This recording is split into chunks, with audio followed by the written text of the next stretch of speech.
자, 저 들어왔습니다. 국승옥 강사입니다. 아유, 오랜만에 뵙습니다. 잘 열심히 공부하고 계시는지요? 계시겠죠? 원서 접수도 끝났고. 자, 최근에 요청이 뭐가 많습니까? 그러면 너는 됐고, 민법 스킬 좀, 덕쌤의 민법 스킬 좀 빨리빨리 올려달라 그러는데, 자, 양해 부탁드리는 게 이게 매일매일 올릴 수 있는 구조가 아닙니다. 예를 들어서 작년에 우리 방문각에서 우리 선생님들이 많이 다른 데로 이적을 좀 하셨죠. 이적을. 그러는 바람에 저도 강의를 지금 5일을 하고 있고 우리 덕수쌤도 5일을 하고 있습니다. 자, 그래서 일단 만나는 것 자체가 쉽지 않습니다. 그리고 최근에는 이렇게 한 번씩 겨우 주말에 제가 가서 카메라 들고 가서 찍는데 요새 또 다시 또 우리 코로나 때문에 학원을 지금 휴강을 지금 하고 있지 않습니까? 저희들은 지금 강사라 이게 뭔가 그런 불미스러운 사건에 연루가 되는 순간 모든 학원이 그냥 셧다운입니다. 셧다운. 그래서 저희들이 좀 조심을 좀 해야 될 또 타임이고 그러다 보니까 정말 만나기가 쉽지 않습니다. 만나기가. 그래서 매일매일 올려드리고 싶지만 구조가 그렇게 되어 있지 않다. 요즘은 조금 양해를 좀 바라겠습니다. 네. 자, 그리고 일단 저도 이제 뭔가 마무리를 좀 해드려야 될 텐데 일단 첫 번째 얘는 제가 선별한 건 아니고 요청사항입니다. 요청사항. 어떤 요청이 있냐? 요걸 요청해요. 즉 최근에 1차만 하시는 수험생분들 1차만 하시는 분들이 부동산에겐 말이야. 부동산학에는 2차 과목의 내용도 많이 나온다고 하는데 야 이것 좀 정리 좀 해주면 안 되겠니? 라고 요청을 어마무시하게 많이 주고 계세요. 그런데 일단 결론은 많지는 않습니다. 많지는 않아요. 그래서 제가 이 자료는 지금 작년 평가사 특강을 하면서 제가 마지막에 한 자료인데 요거 제가 중개사용으로 조금 수정해서 제가 자료를 올려드릴게요. 단 중요한 건 여기 있습니다. 여기가 있어요. 부동산학의 주된 논점들은 아니에요. 그리고 반드시 나온다 이런 주제도 아니고 그러니까 뭐가 중요하냐 자료만 갖고 혼자 보시면 안 돼. 뭐가 논점인지를 반드시 제 설명과 함께 한 번은 들어주셔야 돼. 반드시 제 설명이 뭐가 키워드라고 하는지 꼭 체크를 좀 해주시기 바랍니다. 자, 그럼 한번 주제를 한번 제가 뽑아봤어요. 자, 평가사 작년에 하면서 쭉 뽑아봤는데 이게 12개나 있어요. 12개. 12개. 그러나 이 개념들이니까 많지는 않은 거예요. 양으로는. 그 중에 일단 이 중에서 자주 나옵니다. 그러면 요 주택이 잘 나오죠. 주택이. 그러니까 요 주택은 아시는 분은 아시고 모르시는 분은 아예 모르는 거니까 요건 제가 따로 영상을 딱 한 편을 찍을게요. 주택만. 그러니까 아시는 분은 스킵해도 되고 모르시는 분은 요 주택을 꼭 1차만 특히 하시는 분은 연구를 좀 해주시고 자 그럼 이제 들어가 볼게요. 일단 잘 생각하셔야 될 게 우리 주택법에 주택 용어가 나와요. 그런데 이 주택법은 어디에 있는 주택의 용어를 끌어갖고 왔습니까? 그러면 건축법에 규정된 주택을 가져왔어요. 건축법의 규정을 이렇게 준용해요. 그러니까 우리 상식하고는 다르다라는 거예요. 우리가 예를 들어서 주택이면 주거용 건물이고 공동주택이면 공동으로 소유하는 거고 단독주택이면 단독으로 소유합니다. 이렇게 우리는 상식적으로 생각하지만 그렇게 안 돼 있어요. 왜? 우리가 단독으로 소유한다, 공동으로 소유한다는 이게 등기법을 우리가 배웠기 때문에 실무적으로 그렇게 쓰는 거고 건축법은 건축이니까 구조를 가지고 설명해요. 구조를. 그러니까 조금 우리 상식이랑은 달라요. 그런데 또 보면 또 그럴듯해. 자, 한번 보세요. 일단 주택의 용어 정리를 보기 전에 주택은 일단 건축물과 또 뭘로 되어 있어요? 토지로 되어 있죠. 항상 주택은 두 가지 요소로 되어 있는 거예요. 건물이라는 부분과 토지라가. 건물과 토지가 함께 있는 거예요. 그런데 토지가 당연히 딸려오는 거니까 제가 굵은 걸로 건축물만 굵게 표시했어요. 그리고 주택이니까 건축물인데 주택이니까 뭘로 사용하겠어요? 주거용으로 사용된다. 이렇게 설명을 하면 되겠죠. 그래서 세대 구성원이 독립된 주거 생활을 할 수 있는 구조 이렇게 돼 있단 말이에요. 이게 지금 주택법의 주택이 건축법에 있는 요 용어를 받아들였기 때문에 구조라는 표현이 있을 뿐이지 구조는 굳이 해석을 할 필요 없어요. 그냥 이렇게 세대 구성원들이 장기간 독립적 주거 생활을 할 수 있도록 만든 건축물이에요. 즉 건축물과 토지를 말해요. 이렇게만 해석을 해주면 되겠습니다. 예. 자, 요 세대가 뭐니? 그러면 세대가 뭐예요? 우리 주민등록법상의 그 세대요. 우리가 세대는 대부분 토지나 건물의 소유자의 직계 혈족을 말하는 거죠. 혈족들. 예. 근데 그것까지 따지지 말고 그냥 사람들이 독립된 주거 생활을 할 수 있도록 만든 건축물이야. 요러면 된다 이런 거죠. 그리고 단독으로 소유하는 단독주택과 공동으로 소유하는 공동주택입니다. 요 표현은 잘 나옵니다. 1번 꼭 체크. 그 다음에 자 공동주택이라고 되어 있어요. 공동주택. 자 여기에 제가 굵게 표시해 놨는데 자 각 세대라고 법은 되어 있지만 제가 여러 세대 이렇게 바꿨어요. 여러 세대가 하나의 건축물 안에서 독립된 주거 생활을 합니다. 그러면 공동주택이에요. 공동주택. 즉 여러 세대가 하나의 건축물 안에서 독립된 주거 생활을 한다. 그러면 공동주택이고 단독주택은 하나의 세대가 하나의 건축물 안에서 주거 생활을 하는 거예요. 그러니까 하나의 건축물 안에서 하나의 세대가 주거 생활을 하면 단독주택이라고 주택법은 되어 있고 자 하나의 건축물에 여러 세대가 독립된 주거 생활을 각각 하고 있다. 그러면 공동주택이라고 이렇게 규정이 되어 있다. 이런 말이에요. 자 그런데 요 문구 자체는 잘 안 나옵니다. 여기 위에 있는 문구 정의 자체는 왜? 요 밑에 세부 항목이 있잖아요. 요 놈이 이제 시험이 나오는 거예요. 요 놈이. 그런데 일단 공법을 딱 들어보신 분은 알겠습니다만 공법 선생님들이 이거 암기하라고 별별 방법을 다 쓰죠. 그래서 두 문자로 연, 다 이렇게 암기하시는 분도 있고 여기가 세대가 있으니까 연, 세, 대학교 뭐 이렇게 암기하시는 분도 있어요. 그러나 아니 뭐 몇 개나 된다고 두 문자까지 딱 그냥 아파트 연립 다세대 이렇게 암기하면 되지. 저는 개인적으로 그냥 아파트 연립 다세대 이렇게 암기하세요. 세트 메뉴로 공동주택 아파트 자 암기하는 코드는 이래요.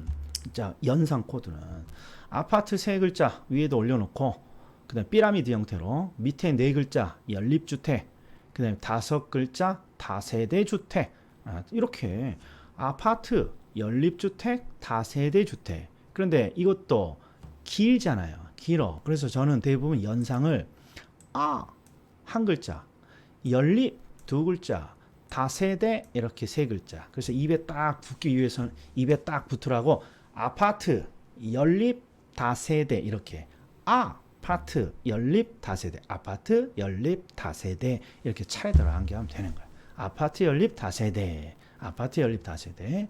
그리고 단독주택을 보면 다가구 주택이라는 게 있단 말이에요. 다가구 주택. 그러니까 여기까지가 이제 뭔가 연관성이 있어요. 그래서 제가 이렇게 한꺼번에 제가 설명을 할 테니까 한번 보세요. 일반적으로 우리 주택법상 주택은 건축법상의 용어를 받아들였기 때문에 어떤 구조를 가지고 따져요. 구조. 근데 이 구조가 큰 규모의 건축물이냐 작은 규모의 건축물이냐 이런 식으로 한번 생각을 해보면 우리가 일반적으로 공동주택이 규모가 크겠죠. 공동주택이. 그리고 단독주택이 규모가 조금 작을 거예요. 그래서 위에 큰 규모부터 이렇게 작은 규모로 이렇게 한번 우리가 이게 나열을 좀 해보자 이런 말이에요. 그럼 첫 번째 아파트 연립 다세대 이건 세트 메뉴예요. 아파트 연립 다세대 아파트 연립 다세대. 그리고 밑에 다가구 주택 있죠. 똑같아요. 다세대 주택 다섯 글자 다가구 주택 다섯 글자. 그래서 아파트 연립 다세대 다가구 이렇게. 아파트 연립 다세대 다가구 이렇게. 즉 우리 공동주택은 여러 세대가 하나의 건축물 안에서 주거 활동을 하면 공동주택이니까 다 세대가 공동이고 다 가구는 단독주택이에요. 자, 그럼 보자고요. 건물의 규모를 이렇게 쭉 아파트 연립 다세대 다가구 이렇게 쭉 나열을 했고 그 다음에 이들을 이제 어떻게 판별할 것이냐 그러면 건물의 규모는요 두 가지로 판단을 쉽게 해요. 층수하고요 면적으로. 그러니까 건물의 규모는 대부분 층과 면적으로 따지는데 여기서 중요한 건 실무적으로 건물의 규모를 따질 때 층수가 먼저 보일 것이냐 면적이 먼저 보일 것이냐 요걸 한번 결정해 봐요. 예를 들어서 63빌딩. 63빌딩이 아유 큰 규모의 건축물이죠.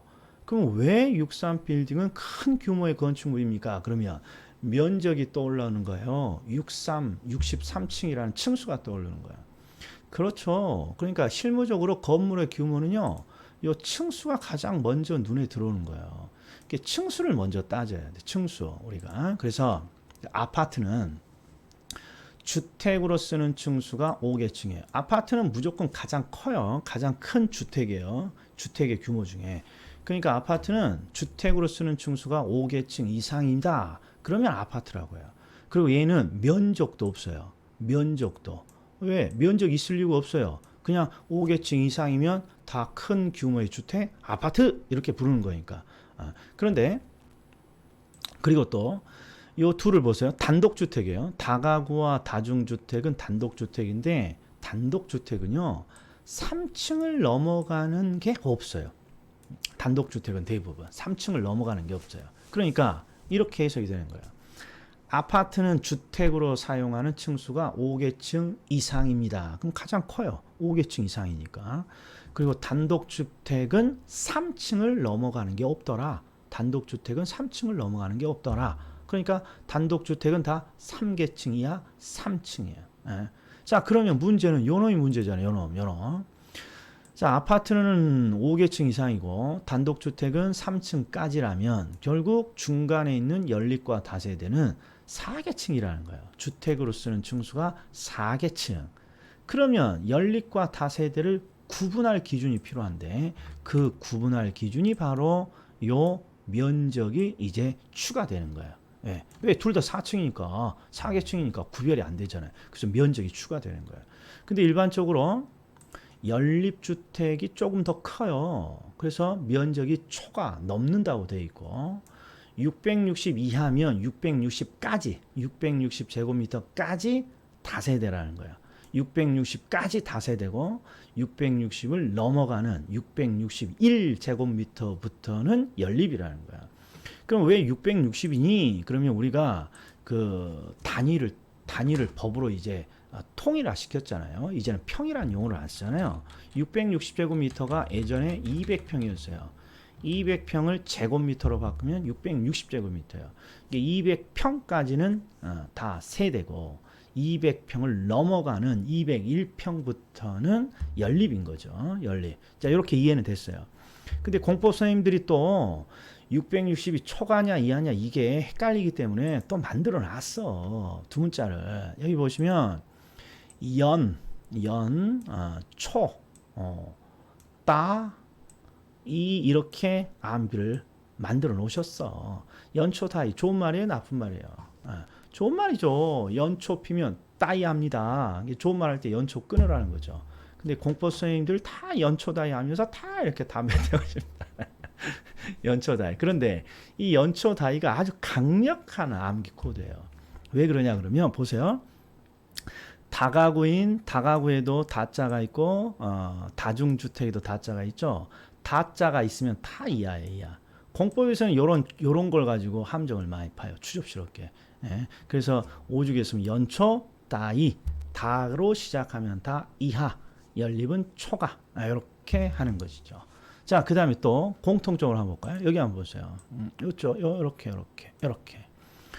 우리 다세대 주택 5글자, 다가구 주택 5글자. 근데 이들의 차이는 다세대면 공동, 다가구 주택은 단독이죠. 그리고 글자 수가 5개로 똑같잖아요. 그러니까 660제곱미터, 660제곱미터 이하 똑같아 면적도. 글자 수가 똑같으니까 면적도 똑같은 거야. 야, 그러면 이 둘은 뭘로 구분하니? 층수가 달라요. 4계층 다세대, 다가구 단독주택이니까 3계층 이하. 이렇게 되어 있는 거예요. 이렇게. 그 다음에 미리 암기를 해보죠. 다중주택은요. 다중주택은 층수와 바닥 이걸 굳이 암기할 필요는 없고 딱 요렇게 하나만 기억하세요. 다중주택은요. 다둥이 집이야. 다둥이. 예?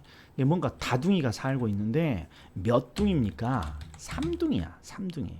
그래서 다중주택은 뭔가 여러 개가 있다는, 뭔가 여러 개가 중첩되어 있다는 거잖아요. 다중. 그런데 원래는 다중이 여러 물이에요. 여러 사람이 있는 주택인데 그냥 3둥이라 그래. 그리고 몇 글자가 많습니까? 그럼 무조건 3자에 333333 뭔지 모르지만 333333만 들어가 있으면 3둥이 3다중주택이야 이러면 되는 거예요. 아니나 다를까 봐보세요. 3층 330 3층 330 이렇게 돼 있잖아요. 자, 그럼 이제 읽어보면서 우리가 암기한 거 다시 한번 확인해 보죠. 공동주택. 공동주택은 하나의 건축물에 여러 세대가 사는 거예요. 그래서 다 세대 그러면 단독주택이 되는 거예요. 자, 아파트는 가장 큰 규모니까 층수 하나만 있으면 돼요. 주택으로 쓰는 층수가 5계층 이상. 면적 없어요. 그냥 5계층 이상이면 아파트인 거죠. 근데 주택으로 쓰는 층수니까 그러면 다른 용도로도 쓰는 게 있니? 이런 게 뭐 있을까요? 우리가 하나의 건축물이 반드시 주택으로만 안 써요. 우리 주상복합이라는 게 있잖아요. 아래층은 상업용으로 쓰고 위층은 주택으로 쓰고. 근데 대부분 주택이 5계층 이상이잖아요. 그래서 주상복합이라고 끝나요. 뒤에 주상복합 아파트라고 해요. 주상복합 아파트잖아요. 주상복합 아파트. 네. 자, 연립주택은 일단 연립과 다세대는 둘 다 4계층이죠. 4계층. 그리고 이 둘은 일단 면적으로 크기를 우리가 아이고 말이 꼬이네. 면적의 차이를 주고 있죠. 연립은 660 초가 연초. 그다음에 다세대는 660제곱미터 이하. 따이 연초 따이. 그래서 대부분 실무에서는 한 4계층 정도 되는데 660제곱미터 이하, 660제곱미터 초과, 660제곱미터 초과, 660제곱미터 이하. 요러면 누가 더 조금 더 큰 건물이에요. 그죠? 연립이 조금 더 크죠. 연립이. 그래서 이 연립주택, 다세대 주택을 실무적으로 구별하는 건 우리 공법 선생님들은 이게 여기 4계층짜리 건물을 딱 들어갔는데 계단으로 쭉 이렇게 들어갔는데 계단으로 쭉 이렇게 올라갔는데 양쪽에 101호, 201호 이렇게 있어요. 그럼 조금 더 큰 건물이잖아요. 그러니까 연립이에요. 연립. 근데 계단을 딱 올라갔는데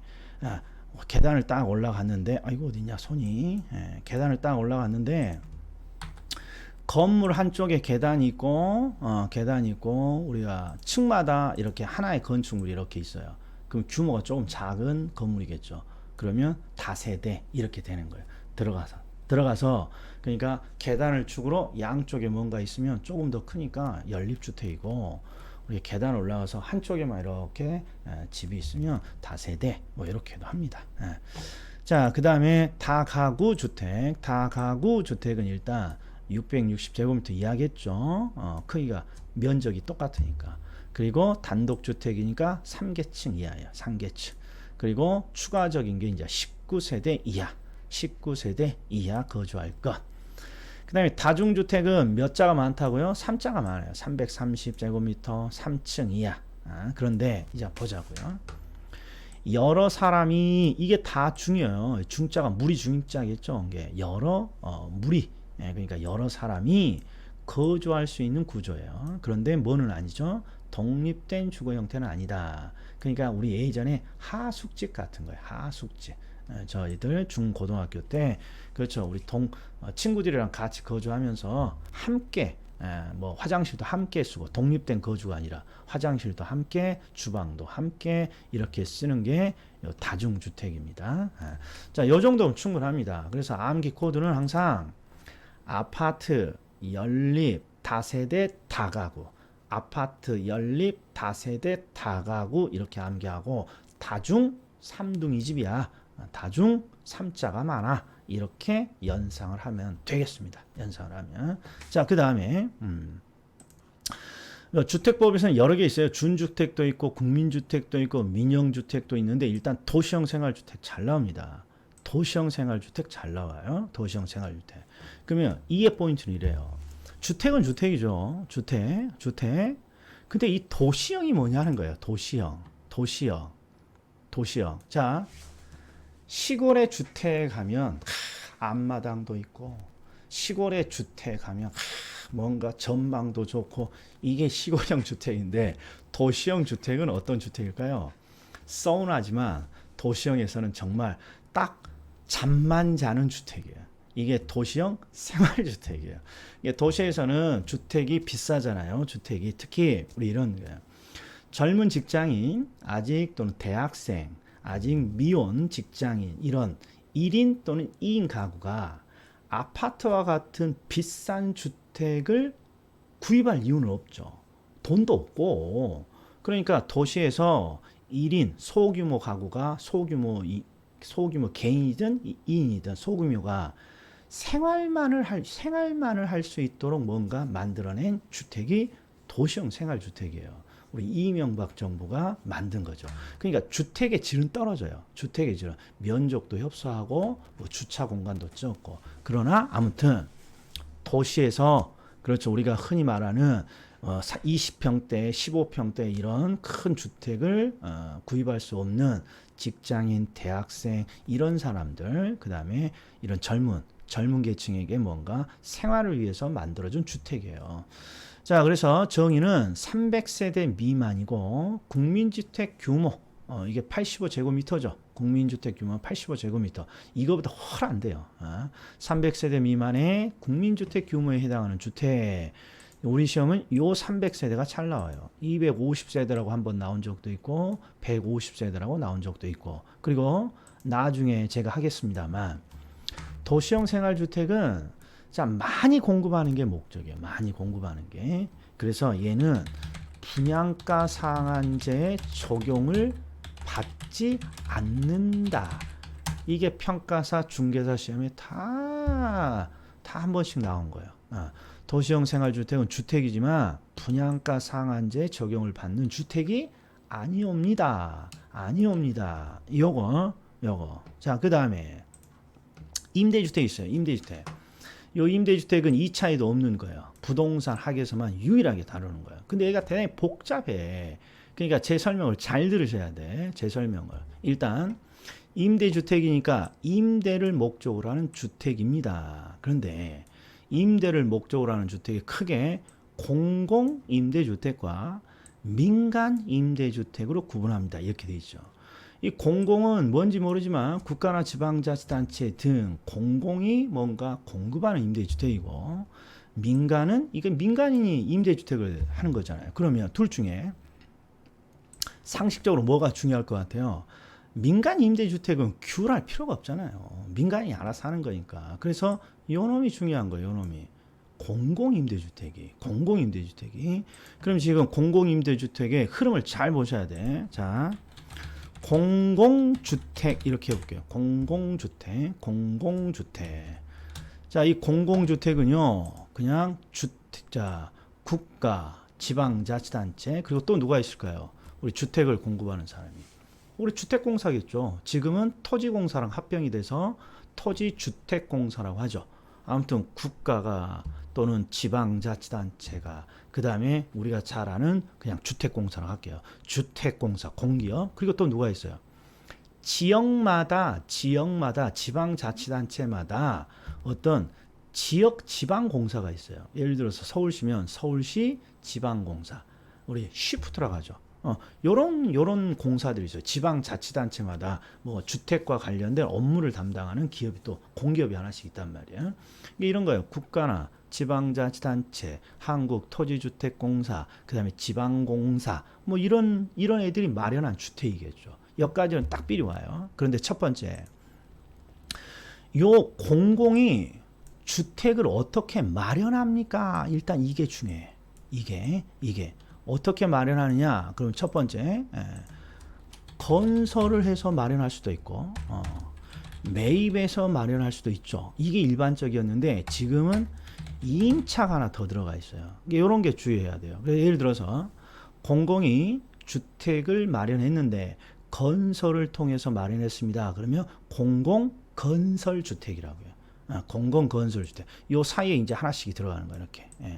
자, 공공이 주택을 마련했는데 매입을 해서 주택을 마련했습니다. 그러면 공공매입주택 이렇게 말하고, 그다음에 공공이 주택을 마련했는데 임대차를 통해서 마련했어요. 공공임차주택 이렇게 해요.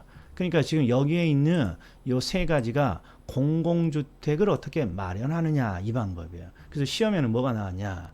우리가 생각하는 공공주택은 대부분 건설한다고만 생각하지 않습니까? 그러니까 공공주택을 마련하는 방법에는 건설뿐만 아니라 매입을 통해서 공공주택으로 돌리는 주택도 있다. 매입이 있다. 이런 게 시험에 한번 나왔단 말이에요. 그럼 이제 공공이 주택을 건설, 매입, 임차를 통해서 만들었어요. 그럼 이제는 마련한 주택을 이제 활용해야 돼. 활용하는 방법은 딱 두 가지예요. 활용하는 방법을 뭘까요? 분양해요. 팔아요. 이게 있을 거고, 임대해요. 임대할 수 있겠잖아요. 그래서 분양을 하게 되면 이게 공공 분양주택이 되는 거예요. 그리고 요 마련한 주택을 임대하게 되면 공공 임대주택 이렇게 되는 거고, 그게 바로 여기에 있는 공공 임대주택이 되는 거예요. 이게 항상 일단 공공이 주택을 마련하는 방법, 건설, 매입, 임차, 그 다음에 공공이 이 주택을 분양하기도 하고요, 공공 분양주택, 임대하기도 하고요, 공공 임대주택 이렇게 되겠죠. 그런데 공공 분양과 공공 임대 중에서 당연히 시험에 중요한 건 뭐겠습니까? 요놈이겠죠. 요놈. 그래서 이제 두 번째 보면 공공 임대주택이 되어 있는 거예요. 공공 임대주택. 공공주택인데 뭘로 돌리는 주택이에요? 임대주택이죠. 임대주택. 그래서 여기를 한번 봐보세요. 자, 공공주택의 정의예요. 공공주택은 공공주택 사업자가 국가나 지방자치단체 재정 뭐 지원을 받고 주택도시기금을 지원받아서, 요거 이따 하겠습니다만, 주택도시기금이 우리가 알고 있는 예전에 국민주택기금입니다. 이 국민주택기금이 지금은 주택도시기금이라고 용어가 바뀌었어요. 그러니까 국가나 지방자치단체 재정을 지원받거나 국민주택기금 요걸 지원받아서 건설, 매입, 임차하여 공급하는 주택 이렇게 돼 있잖아요. 그러니까 지금 요 공공이 주택을 어떻게 마련했다는 거예요. 그렇죠. 건설, 매입, 임차를 해서 만들었다 이런 뜻이에요. 만들었다. 그런데 이 공공주택은 다시 어떻게 나눕니까? 공공임대, 그 다음 밑에는 공공분양 이렇게 돼 있지 않습니까? 그러니까 헷갈리는 거예요. 그래서 제가 지금 설명한 게 이거예요. 항상 공공주택은 공공이 마련한 주택인데 어떤 식으로 마련하니? 건설, 매입, 임차를 통해서 마련하고, 이 공공주택을 분양하면 공공분양주택, 공공주택을 임대하면 공공임대주택 이렇게 나눕니다. 딱 이렇게. 그래서 이제 공공임대주택을 보면 이제 우리가 아는 것들이 많이 나와요. 공공임대주택을 보면 여러 가지가 있습니다만 제가 딱 네 가지만 뽑아놨어요. 네 가지만 뭐가 있느냐? 첫 번째, 영구 임대주택이 있어요. 영구. 띠리리 그 영구가 아니라 영구 임대주택. 그 다음에 국민 임대주택. 이 영구 임대주택은 많이 들어보셨겠지만 국민 임대주택은 자주 쓰지 않는 편이에요. 그 다음에 행복주택은 우리 박근혜 정부가 만든 주택이고, 그다음에 장기 전세주택, 장기 전세주택은 우리 서울시에서 시작한 주택인데 이게 이제 법으로 제정이 돼 있어요. 그래서 다 우리가 한 번씩 들어본 거잖아요. 그러니까 정확히 보자 이런 말이에요. 자, 우리가 영구 임대주택은 영원히 임대를 하는 게 아니라 50년 이상이면 영구 임대주택이라고 해요. 영구 임대주택. 50년 이상 또는 영구. 그 다음에 국민임대주택은요, 30년 이상이에요. 30년 이상. 이게 지금 뭐냐? 임대 의무 기간이라고 합니다. 임대 의무 기간. 예를 들어서 이런 겁니다.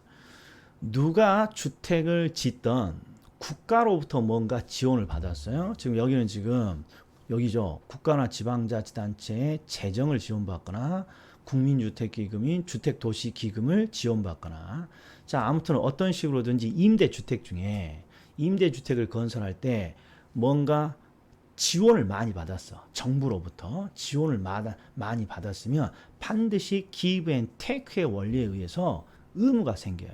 그 의무가, 그렇죠, 의무가 임대 의무 기간이 생겨요. 근데 영구 임대주택은요, 대부분 지원을 거의 다 받아요.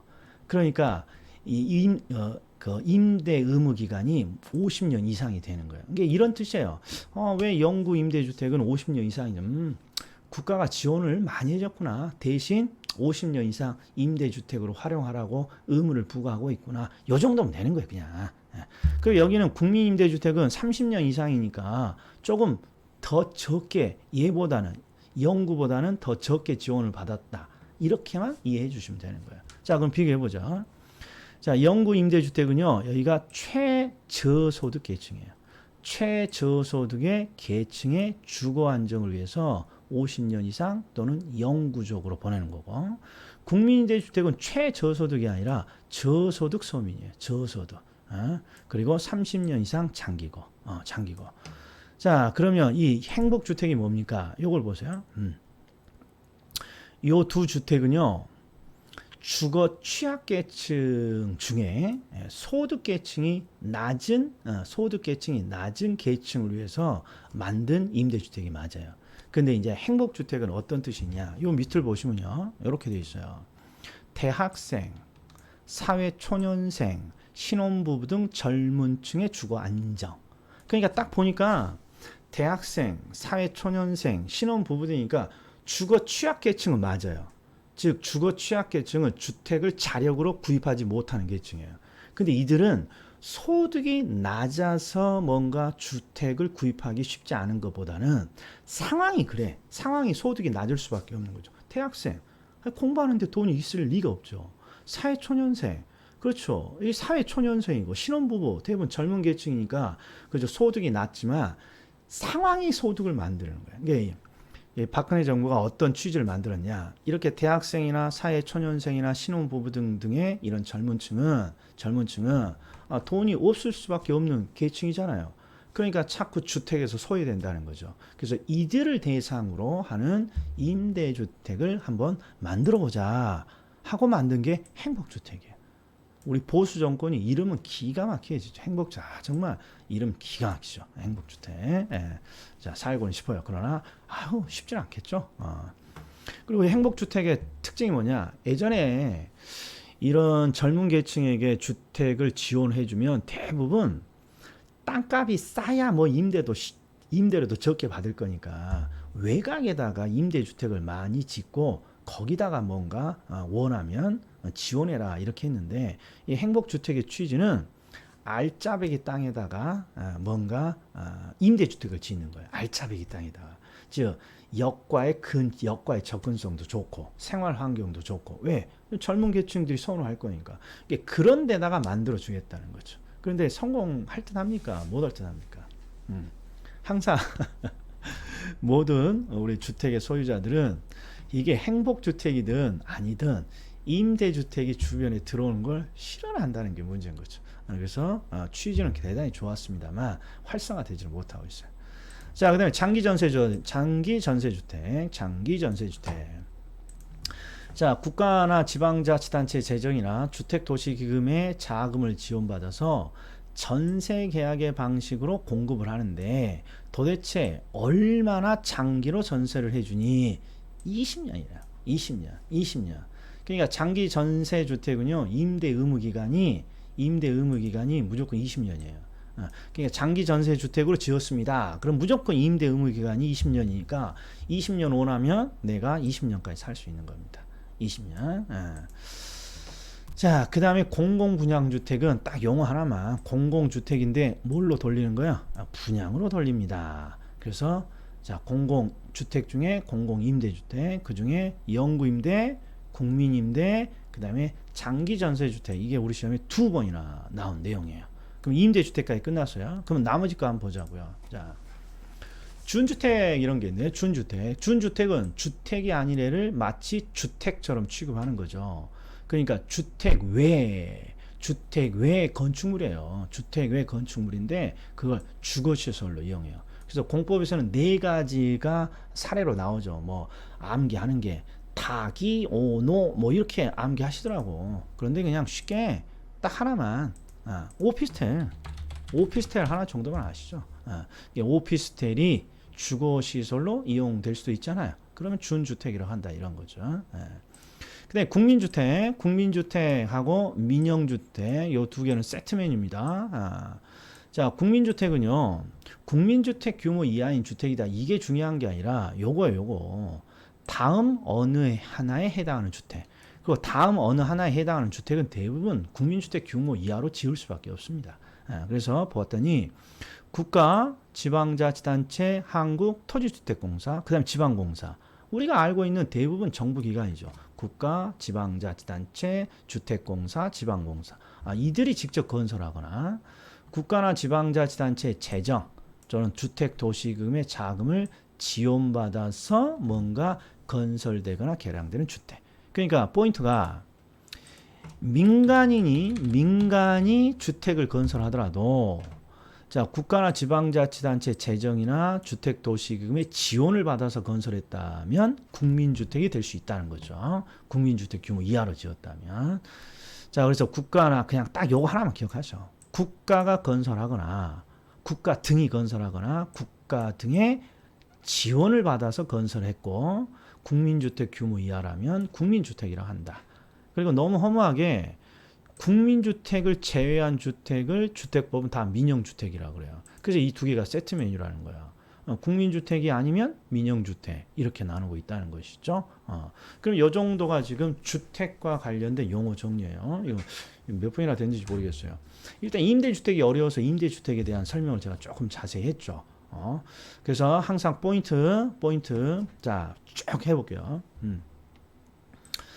자, 공동주택부터 아파트 연립 다세대 다가구 이렇게 아파트 연립 다세대 다가구 아파트 연립 다세대 다가구. 그 다음에 임대주택은 자, 공공이 뭔가 주택을 마련하는 방법은 크게 건설, 매입, 임차. 그런데 이 공공주택을 마련해서 임대로 돌립니다. 그러면 공공임대주택. 그리고 이 공공임대주택에는 우리가 좀 주의해야 될 게 50년 이상의 영구, 30년 이상의 국민임대주택, 그 다음에 사회초년, 대학생, 사회초년생, 신혼부부 등 젊은 계층을 위한 행복주택, 그 다음에 20년 이상의 장기전세 계약으로 이루어지는 장기전세주택, 이렇게 정도 기억을 하시면 되겠습니다. 자, 그리고 나머지는 짤막짤막한 것들이니까 싹 몰아서 한꺼번에 제가 다음 편에 해드리겠습니다. 여기까지 하겠습니다.